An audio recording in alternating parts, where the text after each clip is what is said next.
You know, some stories, they just stick with you. Not because they're loud or dramatic, but because they're quiet.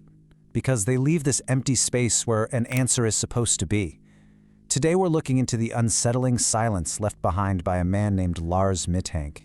It all really begins with this piece of footage. It's silent, it's grainy, and it's from Varna airport in Bulgaria. If you spend any time online, you've probably seen it. Millions have. It's like a modern ghost story captured by a security camera. You just see this young man who looks perfectly healthy, and he's just running. With no sound, no context, we're left to try and fill in the blanks ourselves. And that's really it, isn't it? That's the one question that sits at the very heart of this entire mystery. The most frustrating part is there's no clear answer. There are only theories. So what was he running from? Was it a person, or was it something going on inside his own mind?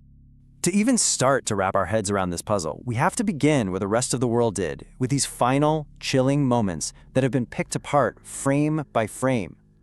Okay, so let's break down what we're actually seeing here. He's inside an airport doctor's office, supposedly for a final check on his ear. A construction worker enters the office, a totally normal, everyday event, but for Lars, something just snaps. You can see his entire posture change in an instant. He jumps up and just bolts, leaving everything. His wallet, his phone, his passport, all of it. He sprints out of the terminal, scales a high fence, and just disappears toward a sunflower field. He literally vanishes from view. That video has been viewed more than 16 million times, and that's just on YouTube. In a really strange and tragic way, this single act has made Lars Mittank the most famous missing person on YouTube. He's become this digital phantom running on a loop for all of us to see forever. But that panic sprint, it didn't just come out of nowhere. To make any sense of it, we really have to rewind. Because just a few days before this footage was taken, Lars was a completely different person. So who was Lars? He was a 28-year-old from a small town in Germany. He had a good job at a power plant, a long-term girlfriend, and was close with his parents. By all accounts, he was just a normal, stable, friendly guy. There were absolutely no red flags, no history of mental health issues, nothing to suggest what was about to happen.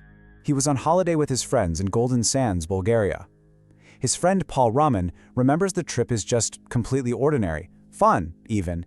It sounds like any other vacation a group of friends would take. He said Lars was relaxed, in a good mood, everything seems perfectly fine. And this contrast is the core enigma here. How does a person go from being the normal, social, relaxed guy on vacation to this paranoid, frightened, and utterly alone figure in the airport? The psychological shift is so abrupt, so total, that it's just incredibly difficult to comprehend. The turning point for this dramatic shift seems to be one single event, a fight that happened near the end of the trip. That fight led to an injury, and that injury led to a choice that would change absolutely everything. And it all unraveled so quickly.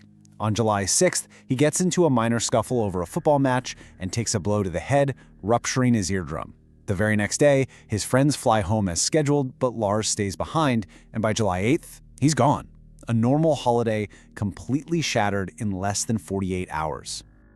The reason he stayed behind was medical. A doctor told him the pressure change during a flight could seriously damage his ear. He was prescribed an antibiotic called cefprozil. And here's the key part. He insisted his friends go home without him. He told them he was fine, he could manage. That decision left him completely isolated. And it's in that isolation that the real trouble seems to have started. Alone in a cheap hotel near the airport, his only lifeline was his phone, and the calls he made to his mother, well, they paint a pretty terrifying picture of his state of mind. He started calling his mom, Sandra, but he was whispering. He told her that 4 men were after him, that he was in danger.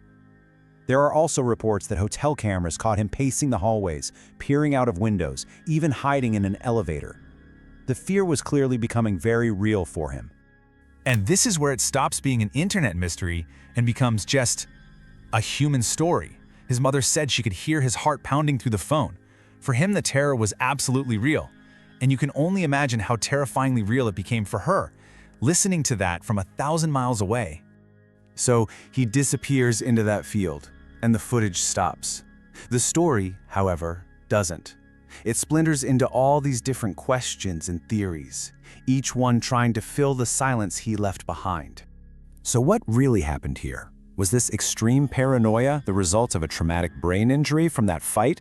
Or was it a rare, psychotic reaction to the antibiotic he was prescribed? Or, and this is the one that gives you chills, was he telling the truth? Was someone actually after him? Okay, let's just lay out the main possibilities. The head injury theory makes some sense. A blow to the head can cause sudden, erratic behavior. But the airport doctor cleared him as fit to fly just minutes before he ran. That's a direct contradiction. Then there's a possible reaction to the antibiotic. It's incredibly rare, but that drug can cause paranoia. The problem, that same doctor claimed Lars never even filled the prescription. What about a real threat? Well, his fears seem genuine, but no one is ever seen pursuing him on any of the security footage. No one. And finally, the idea that he chose to disappear. Why would you need behind your passport, your wallet, your phone, everything you need to start a new life? You see, every theory has a major hole in it. And these are the things that are so frustrating, the gaps in the timeline that we just can't fill. Did he or didn't he take the medication? The reports contradict each other. Where did he go when he left his hotel for an hour in the middle of the night? And the biggest question of all for me, what was it about that ordinary construction worker that triggered such an extreme, life-altering reaction? These aren't just missing details. They're the missing pieces of the entire puzzle. Ultimately, all of these theories, all of these questions, they all lead back to the exact same place, the edge of that field where the camera lost sight of him. And that's where the concrete facts of this case simply run out. The investigation did uncover one final crucial clue. Search dogs were able to track his scent from the fence all the way across that sunflower field right up to the edge of a major highway. And there, the trail just went cold. It strongly suggests he got into a vehicle, but whether he did that willingly or by force, we just don't know.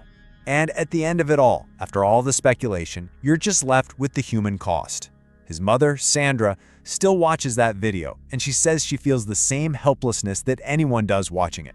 This desire to reach through the screen, find out what happened, and somehow, just somehow, change the ending. And that's the lingering question, isn't it? The security camera recorded an ending, the last time Lars Mittank was ever seen. But his disappearance marks the beginning of a whole other story. One written in speculation, grief, and the profound, unsettling mystery of what happens when a person simply runs right out of the frame.